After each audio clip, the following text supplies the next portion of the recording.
Indian army, navy और air force के जरिए ही कई बार पाकिस्तान को हम धूल चटा चुके हैं, लेकिन ये पाकिस्तान है जो मानने के लिए तैयार नहीं। तो मामूली से बुखार से नहीं लड़ सकते, ये तो बहुत बड़ी आफत है।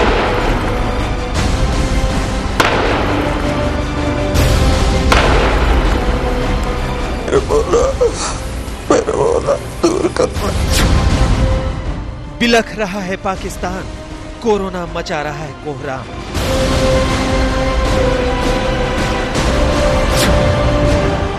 फिर भी आतंक का दामन नहीं छोड़ रहा पाकिस्तान।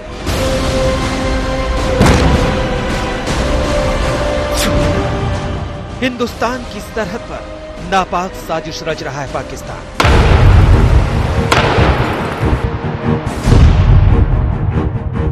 इतना बेशर्म हो गया है कि बार बार मुंह की खाता है, फिर भी बार बार पिटने को आ जाता है पाकिस्तान।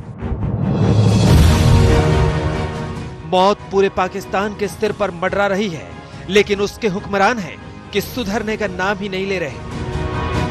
सामने मांगते हैं दवा की भीख, मौका मिलते ही पीछे से करते हैं वार। एक तरफ पूरी दुनिया कोरोना से लड़ने की कर रही है कोशिश, पाकिस्तान कश्मीर में घुसने की रच रहा है साजिश। अगले आधे घंटे में हम आपके सामने रखेंगे कोरोना से कराहते पाक का पाप।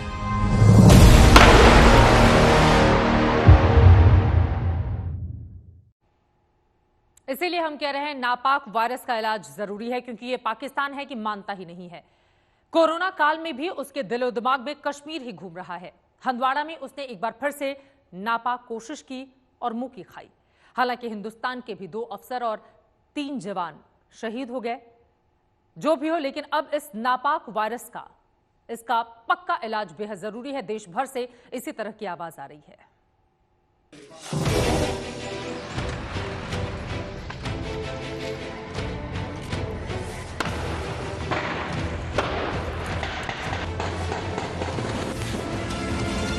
हंदवाड़ा में धू धू कर जलती ये इमारत पाकिस्तान की हैवानियत की निशानी है।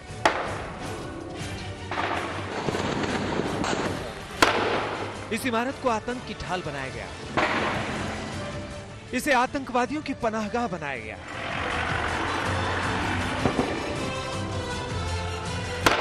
इसे भारतीय सेना के खिलाफ साजिश का हथियार बनाया गया। आखिरकार भारतीय सेना को पाकिस्तान के नापाक इरादों को नाकाम करने के लिए इसे विस्फोट कर उड़ाना पड़ा।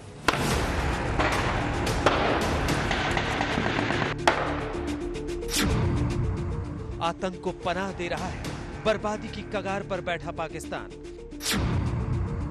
एनकाउंटर में लश्कर का कमांडर ढेर, फिर पिटा पाकिस्तान। बेशर्मी की सारी हदें पार कर पाकिस्तान ने कोरोना काल में भी मिशन आतंकवाद पर ही काम किया है।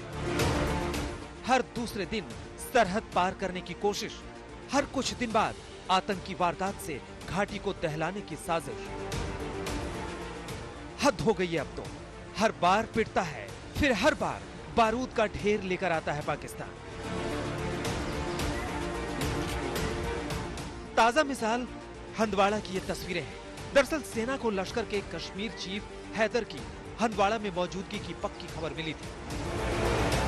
कमांडिंग अफसर कर्नल आशुतोष शर्मा के साथ सुरक्षा बलों ने हंदवाड़ा के इस इलाके को घेर लिया। एक एक कर घर की तलाशी ली जाने लगी, लेकिन चारों तरफ से घिरे आतंकवादियों ने अचानक सेना पर फायरिंग शुरू कर दी।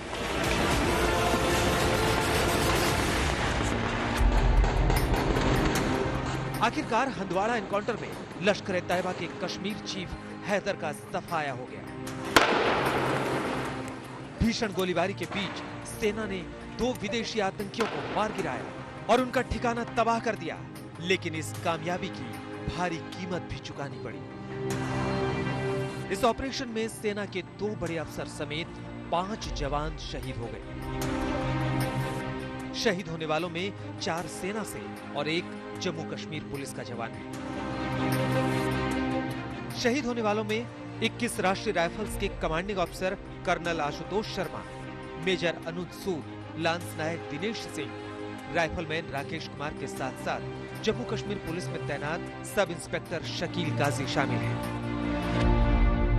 हंदवाड़ा मुठभेड़ में सेना के 2 वरिष्ठ अधिकारियों सहित 4 सेना के जवानों और 1 पुलिस अफसर का शव बरामद हो गया है। दरअसल शनिवार को 5 इन सुरक्षा कर्मियों के साथ संपर्क कट गया था और वो मुठभेड़ की जगह पर फंसे थे। शनिवार को ये मुठभेड़ खत्म हो गई और रविवार सुबह को जब पूरे इलाके की तलाशी ली गई, वहां पर सेना के इन वरिष्ठ अधिकारियों के शव बरामद हुए हैं। जो सेना के कर्नल इस मुठभेड़ में शहीद हुए हैं, वो इस पूरे ऑपरेशन को लीड कर रहे थे। प्रधानमंत्री नरेंद्र मोदी ने ट्वीट कर साफ कहा है कि शहीदों का बलिदान व्यर्थ नहीं जाएगा। हंदवाड़ा में शहीद हुए हमारे साहसी जवानों और सुरक्षा कर्मियों को श्रद्धांजलि। उनका बलिदान कभी नहीं भुलाया जा सकता। उन्होंने पूरे समर्पण के साथ देश की सेवा की और हमारे नागरिकों की सुरक्षा के लिए बिना थके काम किया। उनके परिवारों और दोस्तों के प्रति संवेदना।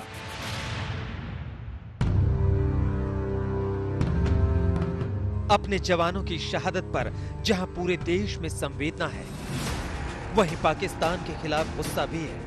हर बार मुंह की खाने वाले पाकिस्तान को एक बार फिर सबक सिखाना देश की भावनाएं भी है और वक्त की जरूरत भी। अशरफ वानी, हंदवाड़ा, आज तक।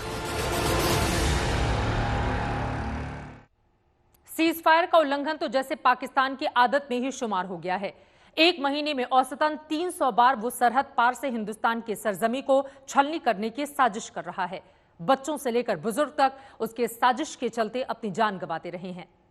बेकसूरों की मौत के बाद हर बार वो बेनकाब होता है, लेकिन ऐसी चाल है उसकी कि वो हर बार मात खाने के बावजूद मानता नहीं।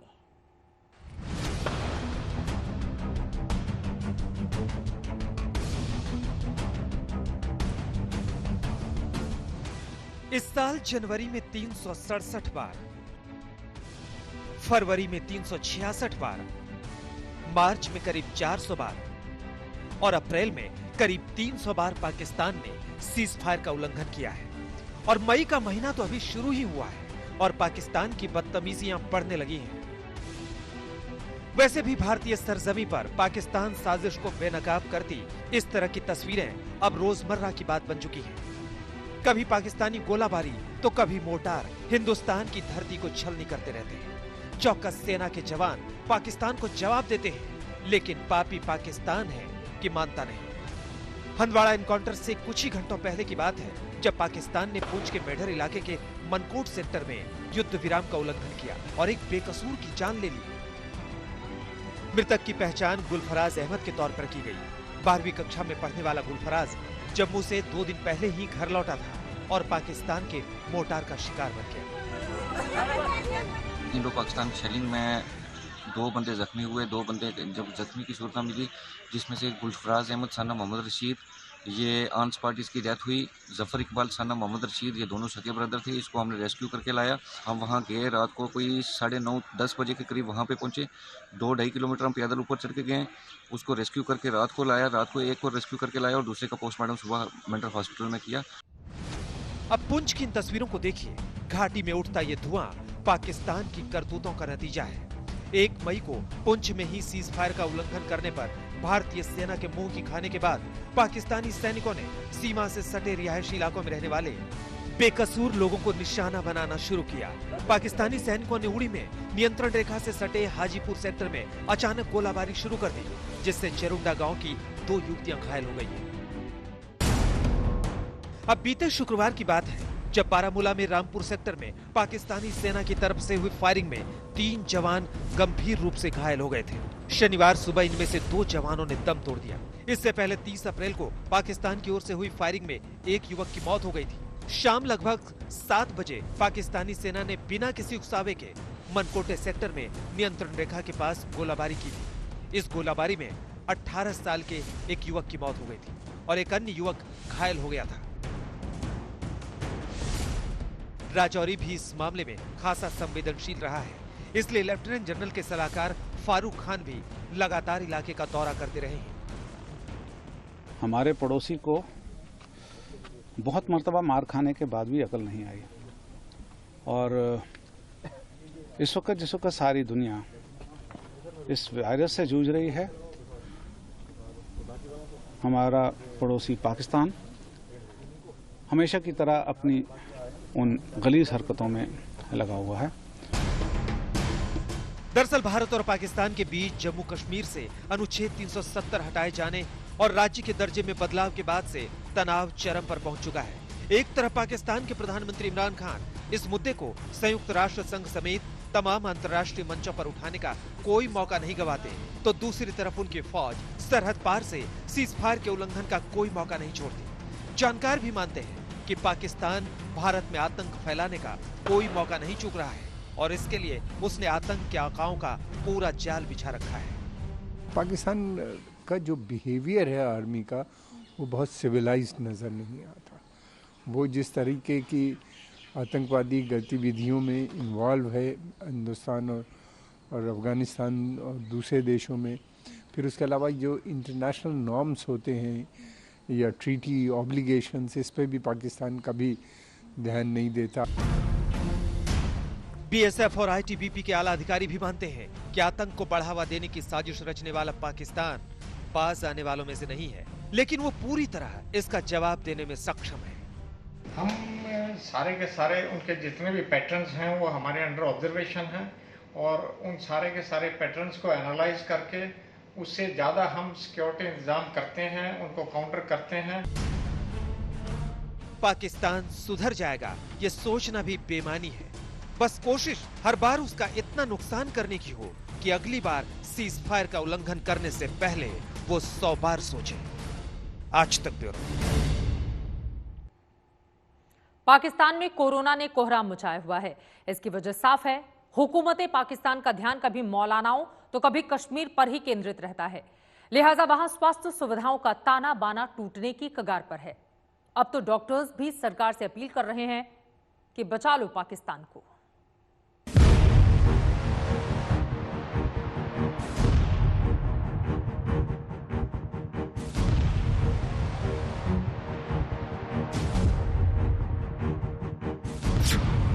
पाकिस्तान में कोरोना के कुल मामले 19,103।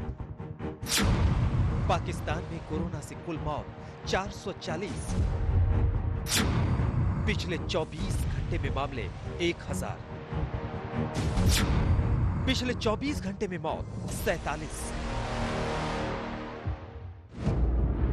ना कोरोना के खिलाफ लड़ने का कोई पुख्ता प्लान, ना अपने लोगों को बचाने की कोई दूरदर्शी सोच। ऊपर से सरकार की मनमर्जियां और जिद पूरे मुल्क को बर्बादी की कगार तक ले जा रही है।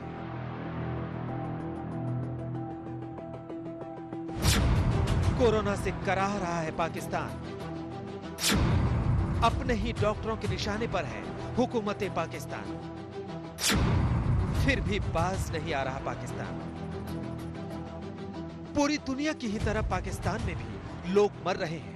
हर रोज कोरोना संक्रमितों की तादाद रिकॉर्ड तोड़ रही है। स्वास्थ्य सुविधाओं की कमी का रोना हर राज्य रो रहा है, लेकिन इमरान सरकार हालात की गंभीरता का ना तो अंदाजा ही लगा पा रही है, ना ही उससे लड़ने के लिए व्यवस्था को चाक चौबंद कर पा रही है। पहले से ही इस मुल्क की स्वास्थ्य सुविधाएं लचर हालत में है।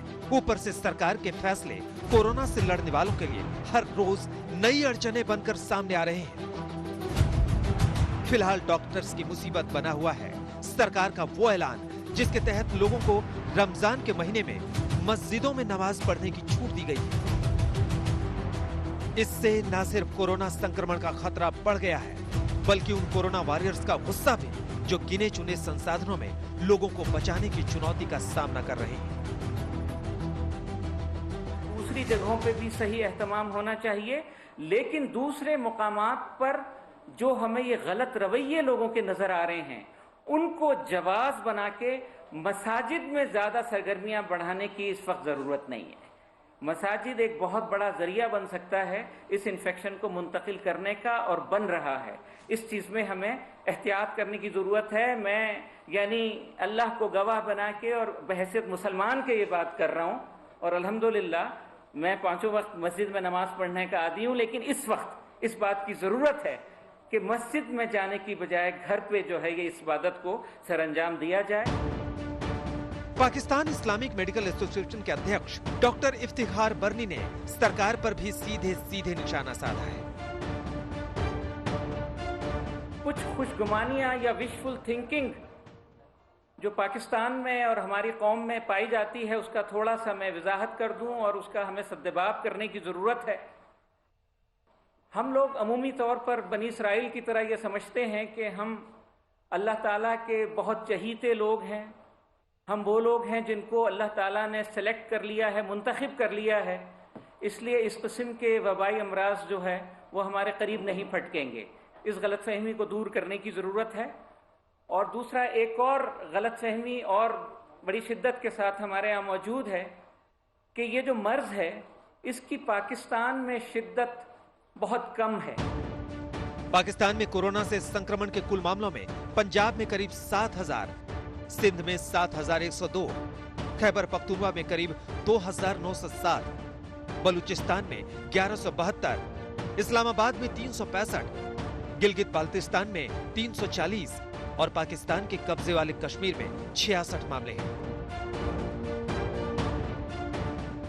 हालात अगर सरकार के हाथों से फिसल रहे हैं तो इसके लिए जिम्मेदार भी वो खुद ही है। जब जब उसे मौका मिला है उसने मौलानाओं को खुश करने में ही वक्त जाया कर दिया है। फंडिंग के लिए भी जब इमरान ने अपने आवाज पर एक टीवी शो का आयोजन करवाया तो मौलाना को बुलाना नहीं भूले। मौलाना तारिक जमील टीवी पर आए और मजहब की आड़ में पाकिस्तान की महिलाओं और बच्चियों को भी नहीं बख्शा। मसला था कोरोना से निपटने के लिए ज्यादा से ज्यादा चंदा इकट्ठा करने का, लेकिन इमरान की गलतियों से पाकिस्तान को मौलाना का जहर पीना पड़ा। मेरे देश में हया को किसने तार तार किया? मेरे देश की बेटियों को कौन नचा रहा है? उनके कपड़े लिबास मुख्तसर कौन करवा रहा है? किसके गर्दन में मैं ये गुनाह डालूं? मैं मुजरिम हूं, मैंने अपनी कौम को नहीं समझाया, मैं अल्लाह से माफी मांगता हूं। लेकिन जब मुसलमान की बेटी बेहयाई की तरफ चल पड़े और नौजवान बेहयाई की तरफ चल पड़े तो अल्लाह की रहमत सबसे ज्यादा अजाब कौम लूत पर आया कि वो बेहयाई में सारी बाउंड्रीज क्रॉस कर गए थे। मौलाना के बाद अब सुनिए शाहिद आफरीदी के बोल, जिसने हुकूमत पाकिस्तान को ही शर्मसार कर दिया है। ये वो मुल्क की बात, मैं शुक्र अदा करता हूं अल्लाह ताला का कि अल्लाह ताला ने मुझे ऐसे मुल्क में पैदा किया है कि पाकिस्तान जैसा मुल्क दुनिया में कहीं पे भी नहीं है, कहीं पे भी नहीं है। बस कुछ आज जो हमारे ऊपर गधे घोड़े बैठे हैं वो अगर इंसान के बच्चे बन जाएं तो हमें इस तरह मांगने हमें इस तरह मांगने की जरूरत नहीं पड़ी। बस हमारे ऊपर सरों के ऊपर कुछ ऐसे लोग अल्लाह ने मुसल्लत कर दिए, हमारी अपनी वजह से है, उनकी भी गलती नहीं, हमारी अपनी वजह से है। लेकिन हमारे मुल्क में बहुत अच्छी चीजें भी होती हैं। सच तो यह है कि कोई कुछ भी कहे, ना तो पाकिस्तान के हुक्मरानों को अपने किए पर कोई शर्म आती है, ना ही उन्हें अपनी गलतियों से सबक सीखने की कोई आदत है। आज तक ब्यूरो। इसी के साथ हमारी इस पेशकश में फिलहाल इतना ही। देश और दुनिया की बाकी खबरों के लिए आप देखते रहिए आज तक। कोरोना कर्मवीरों को सलाम, हमारी खास पेशकश आगे आज तक पर जरूर देखिएगा। इमरान खान जब प्रधानमंत्री बने थे तो उन्होंने नया पाकिस्तान बनाने के बड़े बड़े दावे किए थे, लेकिन हुआ कुछ भी नहीं। ना गरीबी कम हुई, ना महंगाई, ना सुविधाएं बढ़ी, ना मुल्क का सम्मान बढ़ा। वो कश्मीर का रोना रोते रह गए और मुल्क की तरक्की के दावे बिखरते चले गए।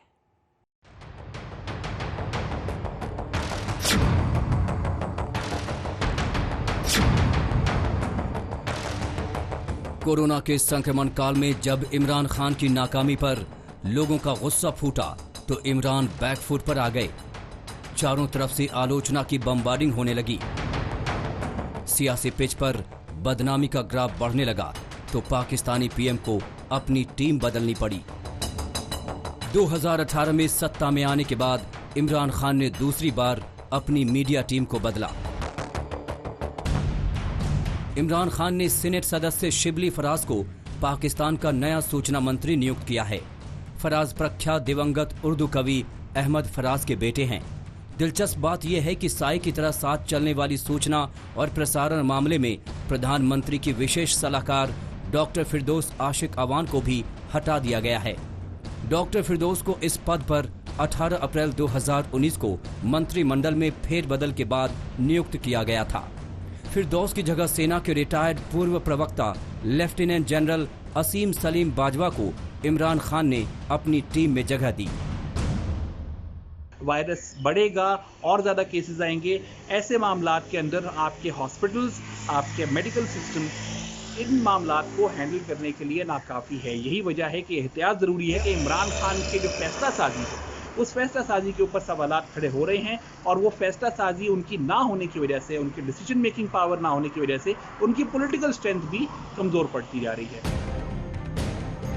दरअसल इमरान सरकार को लगता था कि उनके कामों का प्रचार जनता के बीच ठीक से नहीं हो रहा है।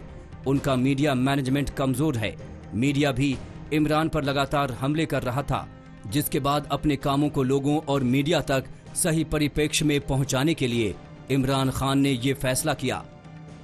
हालांकि जानकार बताते हैं कि इससे उनकी छवि सुधरने वाली नहीं, जब तक कि वो कोई ठोस काम नहीं करते। इमरान खान ने अपनी टीम तो बदल दी, लेकिन पाकिस्तान की किस्मत कैसे बदलेंगे? जहां भूखमरी से बड़ी आबादी त्रस्त है, आलू भी आम आदमी की पहुंच से दूर है। पाकिस्तान में कई जगहों पर आलू 50 से 70 रुपए किलो है, प्याज 70 रुपए किलो, टमाटर 60 रुपए किलो, केला 180 रुपए दर्जन है। ये तो बस बानगी भर है। आर्थिक मोर्चे पर फिसड्डी इस मुल्क के लिए कोरोना काल बनकर आया है। वर्ल्ड बैंक ने पाकिस्तान को चेतावनी देते हुए कहा कि 1.3 से 2.2% तक जीडीपी इस साल सिमट कर रह जाएगी। वहीं IMF का कहना है कि पाकिस्तान की जीडीपी 1.5% रहेगी।